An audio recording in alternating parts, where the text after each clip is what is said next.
Привет, YouTube! Тема сегодняшнего видео — средневековые шилья. Сегодня мы рассмотрим прямые металлические средневековые шилья и особенности их применения, исходящие из их конструкции. Есть ряд мастеров, утверждающих, что в средние века был только один тип шильев — круглые. В качестве доказательства они ссылаются на швы на редких кожаных артефактах, которых нет в открытом доступе. Лично я знаю только одну прорисовку, где отверстие имеет круглую или овальную форму. Это фляга с Мари Роуз, которую вы сейчас видите. Больше, если честно, мне не встречалось ни прорисовок, ни артефактов, где были бы только круглые или овальные отверстия. Я могу предположить, почему отверстия имеют овальную форму на прорисовке этой фляги. В предыдущем видео в качестве примера шва щетиной я приводил шов на фляге. Как вы видите, проколы сделаны плоским шилом, но отверстия после шва имеют форму круга или овала. Получается, что нить растянула их в процессе прошивания. Есть многочисленные источники на шилья разнообразной формы на весь период Средневековья по всей Европе. К примеру, книга Leather and Leatherworking in Anglo-Scandinavian and Medieval York содержит источники на шилья на Англию. При желании достаточно легко найти аналогичные источники на германские шилья, фотоэкспозиции музея в замке Готторф. Похожие источники можно найти по Новгороду, это множественные тома прям от новгородской археологической экспедиции, или на Польшу. Там есть такая книжечка, ну или брошюрка, я даже не знаю, как правильно сказать, «Давнее шефство Генрик Виклак». Ну, ее можно найти в интернете. В принципе, я ее когда-то листал. Там, ну, есть шилья как квадратные, так ромбовидные, так и круглые. То есть, ну, в принципе, кому Польша подходит, то можно там посмотреть. Условно я бы разделил шилья на 4 категории. Первая категория — шилья квадратного сечения.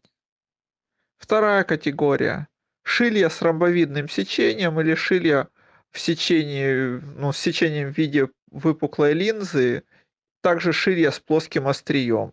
Ну, то есть, как, грубо говоря, острая отвертка. Третья категория — это круглые шилья, то есть шилья с круглым сечением. И в отдельную четвертую категорию я бы вынес шилья со стамесочной заточкой. Также есть упоминание шильев с сечением в виде равнобедренного треугольника. Но я их упущу, так как, насколько я знаю, это изогнутые шилья преимущественно на позднее средневековье и более новое время. Остановимся на каждом из видов отдельно. Для начала рассмотрим шилья квадратного сечения. Это была очень популярная форма, так как шилья такой формы достаточно простые в изготовлении, не предъявляют высоких требований к качеству исходного материала и обладают высокой жесткостью. Среди находок шильев, насколько я могу судить, их большинство. Есть мнение, что определенная часть этих находок является лишь заготовками, которые потеряли или выкинули из-за какого-то брака.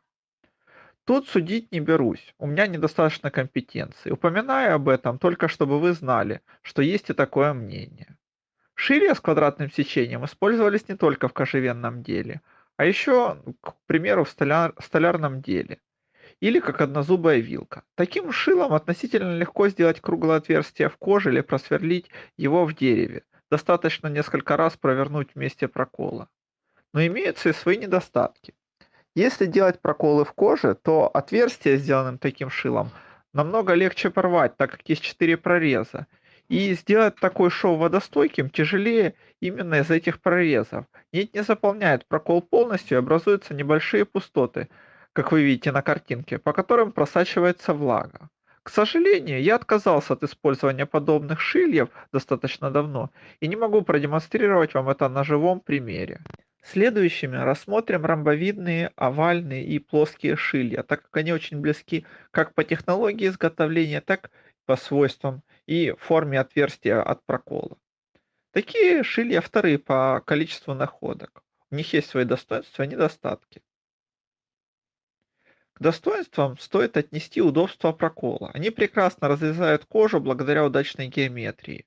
Ими удобно делать разрезы под шнуровки, можно делать торцевые швы и делать проколы под любую нить, если шило, конечно же, конической формы. Отверстия, сделанные таким шилом, прекрасно заполняются нитью с фаром и дают замечательный водостойкий шов.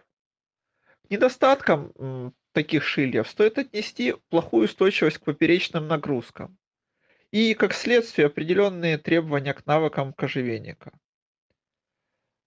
Также определенным недостатком является требование к качеству материала. Чем тоньше хочется сделать шило, тем выше требования к качеству материалов. Поэтому можно проследить развитие таких шильев от практически квадратных, то есть когда квадрат потихоньку ужимался до ромба и до тех времен, пока они не стали а, практически плоскими в острие. Круглые шилья. А их использование в кожевенном деле сломано немало копий. Есть мнение, что круглые шилья использовались для нанесения разметки на кожу. Есть мнение, что круглые шилья использовали для расширения отверстий, уже проколотых другим шилом.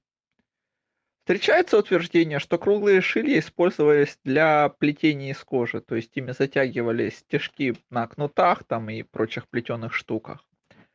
А есть утверждение, что это не кожевенный инструмент вовсе, а применялись они только для работы с деревом. То есть, чтобы наносить разметку или намечать место для сверла. Э, Комментировать каждое из этих мнений я не буду, поскольку круглым прямым шилом я не пользуюсь. Скажу лишь о достоинствах и недостатках. Достоинством прокола круглым шилом является отсутствие разрезов кожи. После того, как острие проткнуло кожу, дальнейшее расширение прокола происходит за счет раздвигания кожи и уплотнения краев прокола. При этом возможна деформация краев прокола, если мы приложим большое усилие. К недостаткам стоит отнести высокие требования к качеству и полировке материала, а также деформация краев прокола. Также, на мой взгляд, для круглого шила довольно высокое усилие надо для прокола. Все средневековые шилья имеют коническую форму, то есть расширяются от рукояти к острию.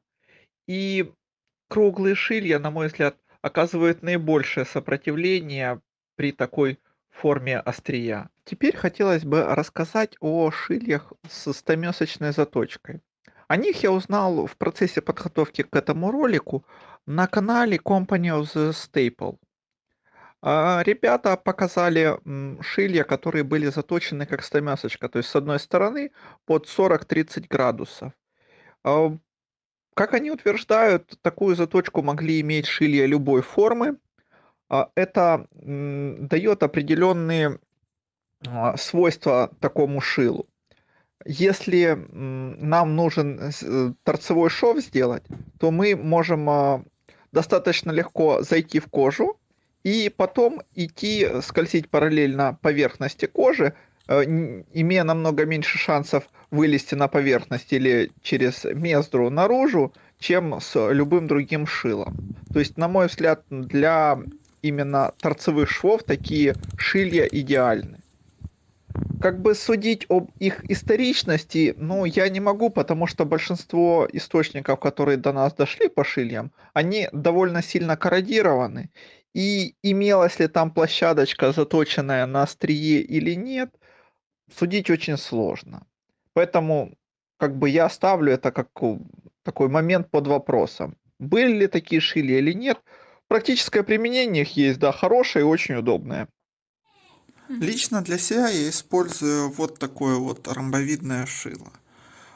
Оно позволяет регулировать размер прокола путем надевания необходимого количества стопорных кожаных шайб и регулировать, на какую глубину будет происходить прокол. Если мне надо маленькие отверстия, я ограничиваю, получаю маленькие отверстия. Если мне надо шов под толстую суровую нить, я делаю более глубокие проколы.